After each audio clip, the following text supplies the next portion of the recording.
But I just want to talk about Salah and the actions I would take going forward with his big drop. Now, as you can see, it's currently £9.54.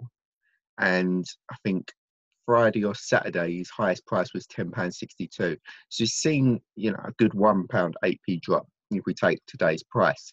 Now, the weekend before last, me and another trader were discussing him and how he's always delivering media buzz, and it was time probably to jump on.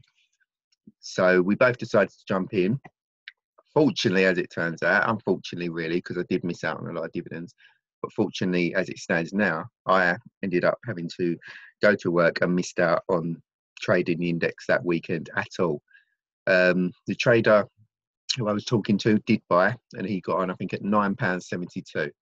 So the weekend before last, he got on at £9.72. Now, going forward this week, we was discussing it day by day, and every day Salah was returning dividends, winning media without fail. So it looked like, I thought I'd missed out a lot. And the truth is, I did miss out, but if I would have more than likely held him, then I would have probably been in the same position that the other trader is in now, which is he still holds his player at this price. Now, what I want to talk about is the spread. Now, the spread at the moment is massive, and I wouldn't advise anyone who's holding Salah to sell at the spread. And this is the reason. The spread price at the moment, I don't believe, and many others share my opinion, is value. And I don't believe it's value because you have to look at the short-term possible recovery that Salah has. Now, he has obviously the Champions League final and playing against what is probably a shaky Real Madrid defence. So he's more than capable of coming away with a winning goal there, which would absolutely blow his media, through the park. Even the anticipation of a Champions League final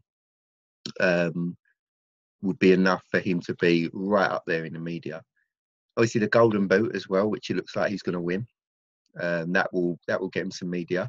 And after the Champions League, you have triple media for, I think it's around 15 days. So if he delivers in them, you could be looking at 15 days worth of 8p wins potentially. And with the Champions League final and the Golden Boot, two high media days, maybe not as much the Golden Boot, but if you put the two together, there's a lot of things for the papers to write about. So his short-term recovery, remember that's all happening this month, is quite good. So I would not instant sell at his current price. He's also at the World Cup, but I don't think many people are holding for the World Cup. Egypt will do well to get out of the group. So you're looking at 3 games at most. So I won't talk about the World Cup, but the Champions League final, triple media and Golden Boot are very good price recoveries that if you are holding at the moment, it's probably better to not instant sell. The instant sell price at that spread is obviously very big, but sometimes you're in a position where the instant sell price is actually value and the player is likely to keep dropping and the instant sell price will keep dropping with it. And let's say Salah didn't have a Champions League final. He wasn't likely to win Golden Boot, so he only had maybe the World Cup to fall back on.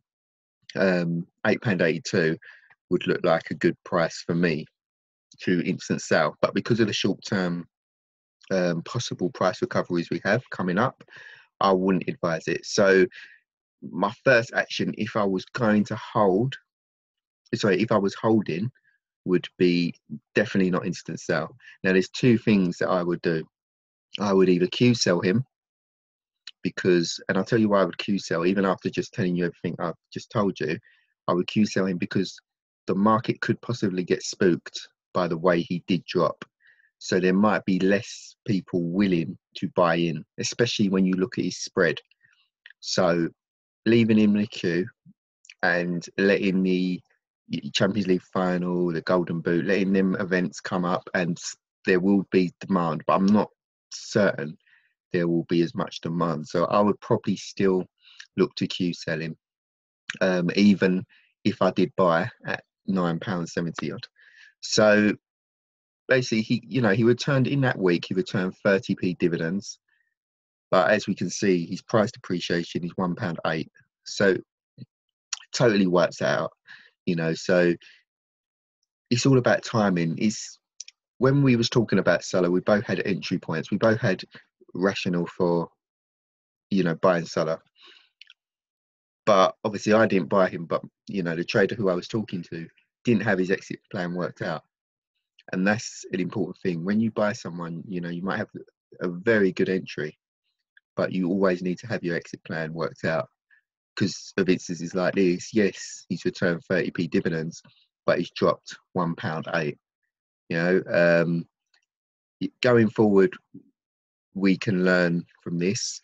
The thing that triggered the big drop was that he didn't win media one day.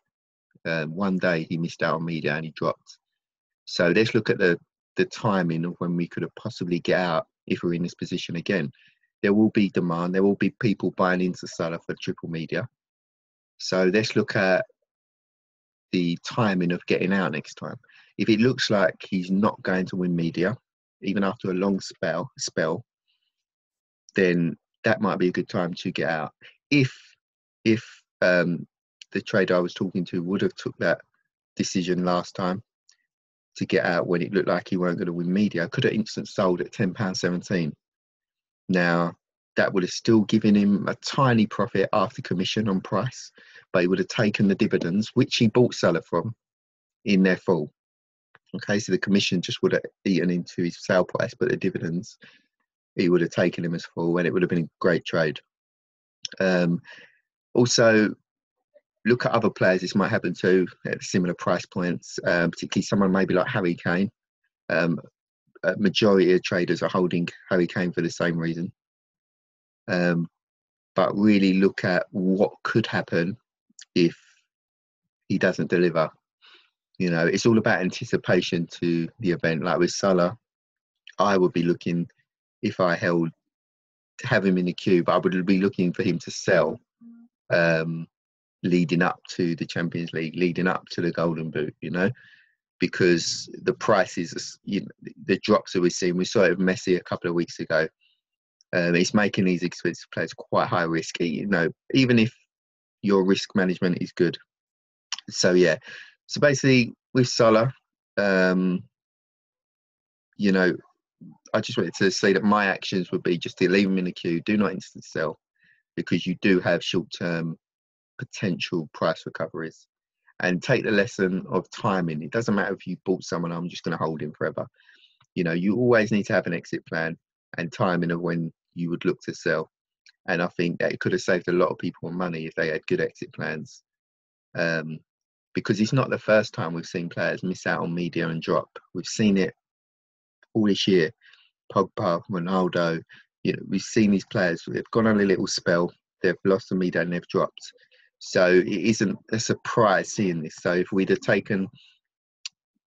studied the market and saw what happened to previous players, we could have timed the potential exit in Salah better. So next time you enter a trade with a player, always have your exit plan in place. If you're gonna buy into Salah for the triple dividends, Champions League, good rationale, but just have your timing of an exit in place as well, because you've seen what can happen. And also with other players like Harry Kane, Messi, Ronaldo, that price point. Neymar seems to be kind of safe, but all the other players at that price point always have a very solid exit plan in place and always protect your bank. All right, but thanks for listening, and I'll speak to you next time.